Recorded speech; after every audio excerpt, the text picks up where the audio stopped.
When I first started competing, I would begin to change my training. I used to think that by doing lighter weights and more volume and more repetitions, I could enhance the muscle somewhat, kind of get more definition and more cuts. Didn't take me long to see that that would change my body, and I'd end up more stringy and not as full. So really, I don't change my workout now coming up to a routine. I still remain lifting heavy weights.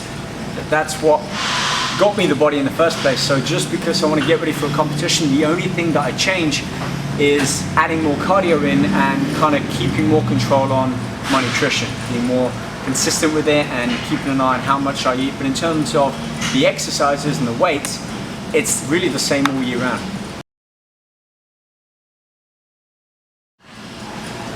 I get asked this question a lot about motivation, and of course there's days that I'm not motivated to work out.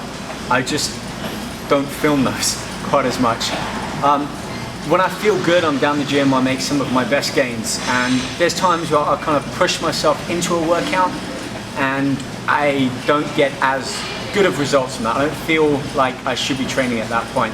So I've kind of learned to listen to my body, and if I'm really not with it up here, I'll either go to the gym and do something different, maybe more cardio, focus on abs or calves or something, and that normally brings my level of motivation back up. But there's times where I'm just not motivated, and I think it's important to take that for what it is, not to push it too hard, and kind of ease off and prepare yourself for the next day.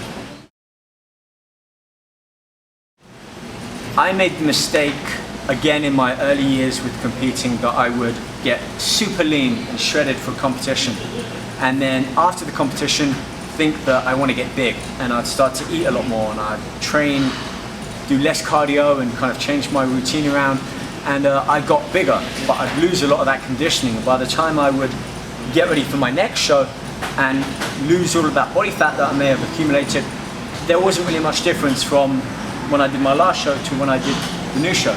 So what I found now is it works best to stay lean year round. Maybe ease back from the cardio, I might add some more calories in, but in terms of kind of this bulking and then getting ripped, there's two levels of extreme.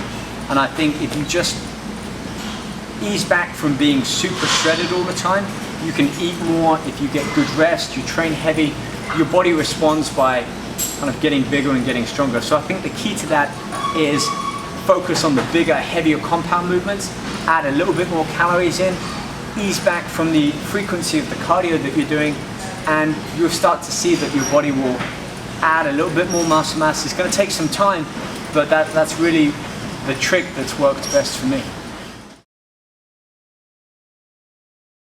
This happens a lot. I get hungry all the time, especially when I'm following a kind of a calculated daily meal intake. The reason for that is I'm used to eating a lot more, so obviously I see results when I tighten that down and I restrict my calories each day, and this works great for getting ready for a competition. When I find myself getting hungry, normally towards the end of the day, I find things that are kind of big in volume but pretty low in calories. So like a bowl of vegetables, I'm big on cauliflower at the moment. I might eat them raw, munch on them, use a little bit of hummus or even some low sodium mustard and kind of dip that in and eat it, and I soon get used to it. I think it's more that I want to eat something as opposed to I'm actually hungry, because I know I'm getting enough calories in the day. So the trick for me is having food ready in the fridge, whether it's carrots, celery, broccoli, cauliflower, something that I can eat, and having a bowl of that, which is maybe 40 calories, that normally fills me up. So kind of preparing ahead of time saves a lot of hassle. You know, I get asked this a lot about dirty bulking and staying clean and lean. Dirty bulking for me it's just a dirty word. It's where people consume far too many calories, their body accumulates body fat, and then for them to want to change it around and get lean again, it's just they've got to obviously have to eat less and they spend all their time doing cardio. So keeping it kind of in the middle is where it's at. You might not get as big as quickly, but as soon as you lose that body fat, you're going to fall behind as if you do it slowly. I think of it like this: building a house of cards. It's going to take some time to get those first few floors of cards built, but then you start to add a little bit more each month, and after 3 or 6 months of solid training like this, you're going to see you put on a couple of pounds maybe of lean muscle mass. And if you remain lean and you don't go too far kind of adding too many calories in, it's going to make a big difference to your body.